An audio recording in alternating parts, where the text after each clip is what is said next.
to this special look back at the 1999 season. It's been a memorable year for Legends, with 14 rounds having taken place at 8 different venues in England, Scotland and Wales. And it all kicked off at Mallory Park back in April.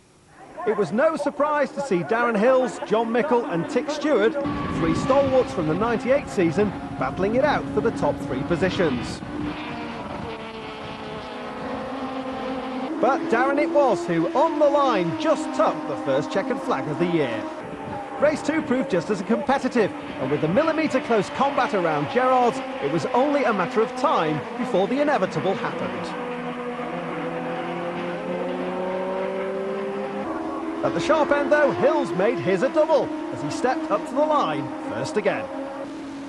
Race 3 was a corker, with Hills, Stewart and Steve Thompson in red 41 vying for the 200 points at stake for the winner. With a breathtaking move at Gerrard's, Tick went from 3rd to 1st and then on to take the victory. Ian Sturt in 54 emerged the highest place of the newcomers, clinching an excellent 7th overall. At Pembrey in South Wales, Tick Stewart picked up where he'd left off, scoring a pair of fine victories, although he failed to finish race 3. John Mickle took the honours in that one and ended the day 2nd overall behind a hugely consistent Gary Thomas in 55. North of the border, Tick returned to winning ways in races 1 and 2, with Darren Hills claiming a brace of seconds. John Mickle, the other to step up onto the podium at Knockhill. So the Indy circuit with its new Graham Hill bend will provide the challenge for the first of 3 races in round 4, and the crowds were out in force to see the outcome. The red lights are on and they go green. Oh, and Gary Thomas gets a belting start up on the inside as he is of Gary Maloney in the Arco car. Up ahead, one of the Fountain twins, and they sweep majestically down through Paddock Hill Bend, trying to find a bit of tarmac on which to play. And there in the 41 car, the red and white machine, Steve Thompson, with his teammate Tick Stewart on the outside of him. But it's John Mickle who's made the break into Druids. Oh, and running out wide, there is Gary Maloney, and Mickle spins. Oh, John Mickles let the backhand of his Legend step out. He spun right the way around, and also getting it sideways, he's Darren Hills, and Hills will spin out of the top 4 into the closing stages. And Peter Morton now trying to hunt down Andy Craig. Andy Craig, this driver has never had a race win in his life. The team helped him set the car up in Scotland last time, and is he on his way to a brilliant victory? It looks like he might be. Meantime, Gary Thomas trying to get round Chris Fountain. They're on the way towards the line, and surely Andy Craig will hang on to take the victory. The checkered flag for Andy Craig. I think I've done it now, haven't I? Unbelievable. So here we are then at Brands Hatch on the Indy circuit for the 2nd race of 3 here this weekend. Ian Sturt on pole position, and looking back, Peter Morton in the silver and maroon car, number 32, squeezing between the team twin car. We're on board with Gary Thomas, the Legend car working well, and Pete Amos has got it sideways. Stuart Chorley's going to take the checkered flag this time and add yet another victory to his haul of those. His hand is out of the car already, salutes the checkered flag as he crosses the line. Who's going to get second? Oh, Sturt will get it by half a car length from Hills. I could see Darren catching me, and I thought, you ain't coming past me, Darren. Fantastic race. But we're going to see a 3-way battle now as they come into the final sequence of corners on their way towards the checkered flag, which is in hand at the start-finish line. Mickle wants the victory so desperately to add to his one earlier in the year. But at the moment, Tick Stewart's going to push him hard. Mickle looks as though he's going to hang on. It's going to be an absolutely enthralling finish. Here comes Stewart round the outside. So Peter Moore goes to the inside, and on the line, Tick Stewart just hangs on. I really enjoyed it. I mean, awesome racing here today. The championship now took on a different complexion. Tick was still leading, but Ian Sturt had leapt to 2nd place, and Darren Hills was down to 4th behind John Mickle. Gary Thomas, despite all his best efforts, was still 5th. And Steve Thompson was showing signs of frustration down in 6th place. Lydden played host to round 5, and it produced a number of talking points. A big incident between Pete Amos and Steve Pearce's cars, and a bad dose of the mechanicals for Ian Sturt. The car felt really good for the first time this season, and I come down the hill and it stayed with everyone, and I've brake changed down, just as I've turned, it's just pushed on straight into the tyres, and that was it. Then as I got out, I thought, oh, they might bring the yellows out, and little Pete come down and wrecked straight into the back of it. So it's a bit broke now. We had a little bit of a problem with the prop shaft fell off and ripped the whole of the engine out, so not a good day, but that's what happens when you do your home meeting and everybody expects you to go well. But we'll live to fight another day. Will you get the car repaired for the 2nd and 3rd races? I don't think so. I think there's too much damage to it underneath, but we'll try. We get the green lights and away we go, and Steve Thompson floors the car. On the inside right there is Rob Fountain, the youngster, and ahead of us, John Mickle in yellow 4, and round out of Pilgrim's Drop they come, and Andy Craig runs a little bit wide there. Tick Stewart going around the outside of Simon Durrell in 96, and Thompson slots inside. 22 cars absolutely hammer and tongs into the Devil's Elbow, and it's Sturt who leads. It's been a cracking start by Neil Thomas also. He's slotted up into second place, but he's under massive pressure there from the Fountain boys.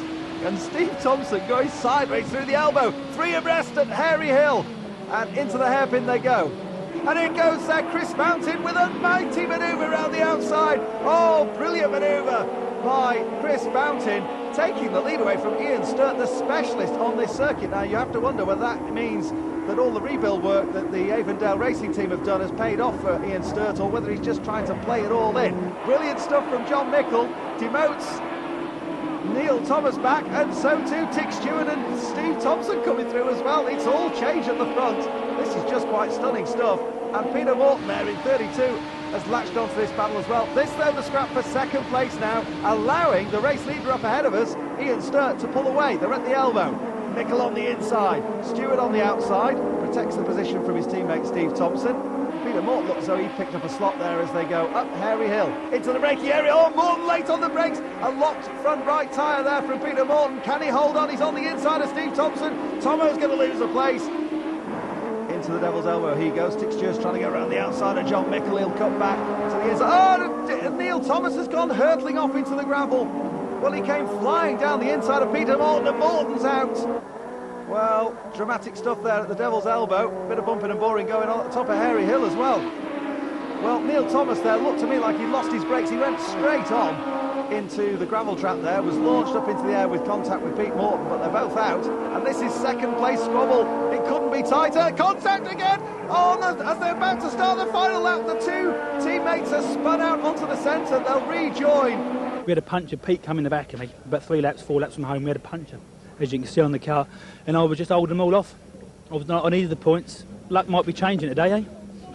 Bit lively, wasn't it? I think we were going backwards and we were selecting forward gears, but he had a puncher, that was his problem. He just tried to take an inside line out the bend, and he just moved across, slapped me, I hit my teammate, and we both went round like pirouettes, didn't we? Toval and Dean, eh?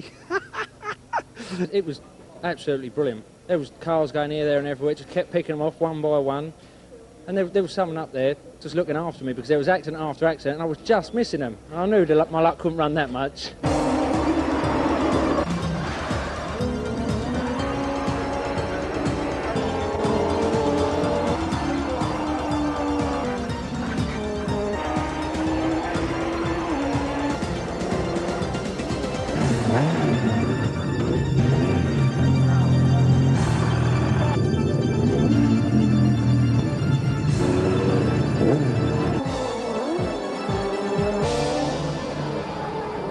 The equivalent of 2 race wins separated Stewart and Mickle at the top of the table, and it was off to Mallory Park, which was rain-lashed for round 6. Look at the spray just surging up from the cars ahead of him, and it's a cracking start by John Mickle. The yellow car flashes by, so too does Chris Thomas. They weave their way through. It's like driving in fog. Just think about it, behind an articulated lorry, you can't see a thing. You just try and pick your way around, and talk about pick your way around. On the outside there is Darren Hills in the dark green machine. Oh, and he's got it sideways, number 21, but that's a cracking start by Hills.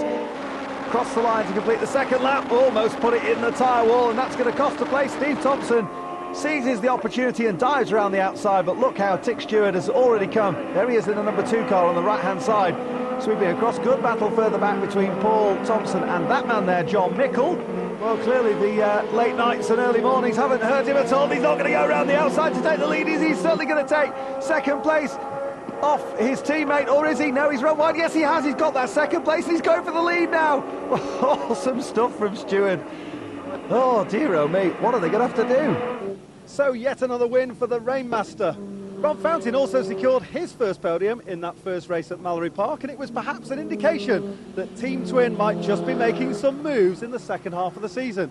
In fact, Rob did just that, taking a win at Croft. But round 7 at the North Yorkshire venue will perhaps be remembered for one of the biggest crashes of the year. Darren Hills picks up the story. I caught Steve Pearce out really quickly into the chicane. As we went into the chicane, I just pulled out to pass him, and the next thing I know, I was in the escape road. I think I must have just touched wheels. I think as we went in, he must have just broken away sideways as I went through. We just touched wheels, it flicked me up, and away I went, end over end. Now, we can see the car there, and you're in mid-air. How on earth did you find yourself in that position? To be honest, I don't know. I think the front just dug in and flipped me up onto the tyres, and just the way it went, I just landed in the escape road. But it wasn't very nice. I just wanted the crash to stop. So at the halfway point, the table sees Tick Stewart leading John Mickle. Gary Thomas has bounced back to third place, with Steve Thompson now up to fourth ahead of Peter Morton and Ian Sturt. Sturt continues to lead the rookie standings. On the start line, Rob Fountain looked confident for race 1 as he lined up on the front row with Andy Tannehill. Ian Sturt, back on the inside of row 2, was thinking about a quick start as the cars started their warm-up lap. At the start, Sturt did get a flyer, though he nearly overcooked it on the greasy surface. Meanwhile, young Rob Fountain bogged down and saw the field swamp him into the first corner. For Ian Sturt, though, it was a superb lights-to-flag victory. It wasn't good news, though, for second in the championship, John Mickle. A shredded tyre dashing his hopes of pulling back some points on Tick Stewart. And while John headed back to the paddock for repairs, Tick had dramas of his own and was about to make his pit crew earn their corn after an engine failure. In race 3, Team Twin were again to the fore, this time for the right reasons. A win for Chris ahead of Steve Thompson and Andy Craig. Tick sorted out the engine problem and left Alton Park still leading the championship. To see who can catch him, join us after the break when we continue our review of the season. Welcome back. Another trip to Mallory Park over the bank holiday weekend saw victories for Tick Stewart, Darren Hills and Steve Thompson, who now moved himself into third place in the standings, just 125 points behind John Mickle. At Brands Hatch, Sunday Mirror sports editor Steve McKenley drove the guest car and had this to say. They really are thrilling machines to drive, fantastic. The one thing that strikes me is the cost of it. It must be the most affordable series in motorsport. I mean, you can come to this event and you can hire a car, and I think it costs you about 500 quid plus your entrance fee. Where else can you race for that sort of money? Next stop, Scotland, and some of the best race action of the year. And Simon Durrell was also looking to get some return from his new race engine. Here we are, riding again with Tick Stewart down railway, slight left-hander in this. This is where they come thundering down towards the Glenbarrigal hairpin. Is he going to be passed, though, I wonder? In fact, under challenge there, very much so, from Rob Fountain, and so too, and there's Tick Stewart spins! Oh, the championship leader spins! What a mistake there by Tick Stewart. And here comes Simon Durrell out of the hairpin. He's going to take the checkered flag this time. Durrell will go and takes his second victory of the season. He had one at Brands Hatch last time out. Oh boy, is he pleased with that. Look at the difference since I've had the race engine. It's just been incredible. So hopefully for next year I can grab myself a sponsor and bring the rest of the car up to date. He's such a hard man to get by, to be honest. He must pay a lot of road tax because he likes a lot of the track, And a good steady start by everybody for this second race at Knockhill, the 12th round of the championship. And on the front row on the inside, Nigel Kelsey, the two Team Twin cars there of Rob and Chris Fountain tucked in alongside behind him. And Tick Stewart is way back in the pack, as is John Mickle. They're going to have to fight their way through. In fact, Mickle already making a great start. He's up to fourth place. And there in the 32 car behind him is Peter Morton. Had a dreadful time here on the Saturday of this meeting, and really has been playing catch-up all the way along. They filed through the tremendous roller coaster ride that the just over 1 mile circuit here at Knockhill provides. And there in the middle of the pack is Tick Stewart. He's on the inside of Lisa Morgan. They're going to be side by side as they go through Clark. We look from Simon Durrell, and there goes Lisa Morgan, fired off into the tyre barrier. Lisa Morgan's a casualty there on this opening lap. It's an 8-lap race, and my word, the front left corner of that car badly damaged. Lisa looks to be okay. She's moving around as Ian Kirk in number 8 comes down towards us. Tick Stewart behind him. On the outside is Pete Smith in 56. They'll all come out of the slowest part of the circuit down there at the hairpin. And up the hill they come. It seems a long, long way in many cars, but in a little engine with its 1200cc Yamaha engine, it really does fly up the hill there as John Mickle challenges Chris Fountain. John Mickle, the meat in the Team Twin sandwich. Chris in 52, Rob in 51. There is John Mickle, second in the championship. He's there just tucking in and trying to find that lead. He'll be looking in his mirrors, watching for Tick Stewart, who is carving his way through the field as they've completed that opening lap. Dick Stewart already picking up more than a fair handful of places, and he's on the charge. He could conceivably win the championship here this weekend, but it would mean that man there in the yellow and blue team brass car, John Mickle, would have to have an absolute nightmare for Tick to do that. Mickle will be late on the brakes. Tick's going to have to come up with a trump card here from somewhere. He's trying to take the wide line in, and hopefully that will give him the tight line out, but it's not going to be again. They go side by side up the hill. Absolutely stunning stuff from these two. So well matched, it's unreal. And John Mickle has had a new engine fitted in there. The old one was a little bit sluggish. He felt and Tick Stewart's gone round the outside and toughest him. Oh, he's on the grass, four wheels on the grass, bouncing down through there. Mickle will surely come back at him. Tick Stewart on the inside, Mickle on the outside, and unbelievably, Tick Stewart hangs on. Well, I don't know what John Mickle must be thinking, what he's got to do. That was an outrageous manoeuvre by Tick Stewart. He put four wheels on the grass, and he's all over the option there. Coming out of the chicane, it throws you off to the left-hand side there, and Mickle's going to try and go back round the outside at Clark, and he'll do it. Oh, brilliant stuff. No, he doesn't. Stewart fights back. They'll come into our view, getting into the closing stage. We have just half a lap to go. John Mickle will have to try something very brave and courageous down here at the final corner. It is the final corner of the final lap of this second race, and Mickle's lost it. Mickle spins out. He's out of second place. He spins it round through 360. Simon Durrell goes through into second. Oh my word, Chris Fountain goes through into third place. John Mickle will hold on for fourth place, but what a dramatic finish. Well, you've got to admire the courage of John Mickle. He knew it was going to take something special, but Tick Stewart just held him off. Tick Stewart arrived at Mallory Park in a position to seal the championship, but as we'll see, he had problems right at the start of race one. Here he is, just a few minutes ago, trying to draw the attention of his fellow competitors as they're on the installation lap. He's got a problem, and Tick Stewart, the championship leader, heading into the pit lane, and that was to prove a retirement. So 200 points up for grabs there are, remember, for the winner. Tick will score none. Broke the reverse gearbox once again. We did one in Knockhill, so we know what we're doing, but it's just the main drive shaft which drives the back wheels. Tick reckons all the pressure's on you. No pressure on me. I'm just going to keep on winning, and he's the one looking over his shoulder. He's got to finish every race, so I'm just going to keep on winning, or try to win. And as I said, I think he's got more pressure on him, but I don't think he'll admit to it. And Tick Stewart has pole position for this race. That's the way the draw worked out. 35 points will give him the championship, and this the 150th ever Legends race in the United Kingdom. Happy 150th Legends here in the UK, and it's a cracking start by Tick Stewart, so too by John Mickle. Steve Thompson had such a disastrous first race here. He needs to keep in touch as well. There are 4 or 5 drivers equally who could get onto that second spot in the championship standings if Tick Stewart is going to wrap things up today. And to be fair, 35 points, well, he only needs to finish something like 14th or 15th, and that's the look back he has. And behind him, also Steve Thompson spins, and Thompson's in the gravel trap.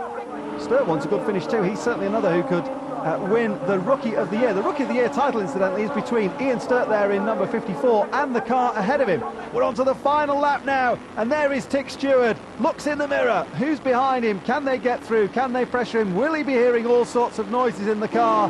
He knows that he's on his way to his second ever Legends title, a squabbling over second place behind Durrell in 96 and Chris Fountain in 52. Also there is still Gary Thomas. This is all about Tick Stewart. It's been a long, hard campaign, but the team and he have done a quite superb job. And Tick Stewart is the 1999 Legends Old Spice champion. I said at the start of the year I was going to do it, and I put every effort and I mean, I can only thank everyone who's helped me. I mean, even down to the last, knock-ins. I mean, it's been Old Spice, the Cranmer crew, everyone this year. I mean, it's been brilliant, to be honest. I know I should, everyone wants to see it at the last round, but it's here today.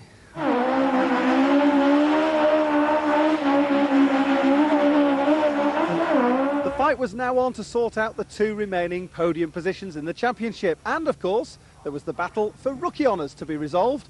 In this one, Ian Sturt and Rob Fountain would go head-to-head.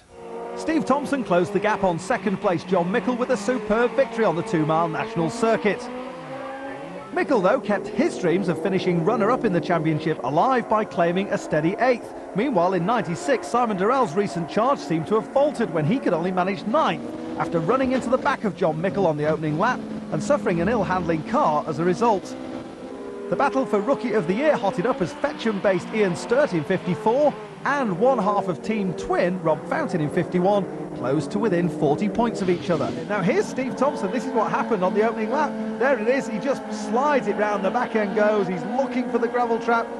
There goes Gary Thomas past him, Simon Durrell past him as well. And back with our race leaders and Ian Sturt and indeed Rob Fountain. Now these two, remember, are fighting it out for the Rookie of the Year title. That is the award that goes to the highest placed newcomer in the series in 1999. And John Mickles lost a couple of places there, although they've had the abacus out in the team brass pit. They've been trying to work out exactly what John has to do in order that he doesn't lose. And there's Steve Thompson giving himself huge encouragement. Come on, he says.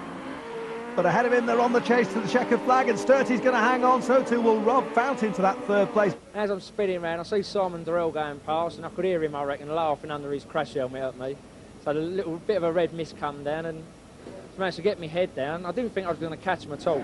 And that means that Steve Thompson could well be on his way to being the first driver, certainly in 1999, and to my memory, nobody's ever done it before, to take those 3 victories. Tick Stewart will follow in home in second place.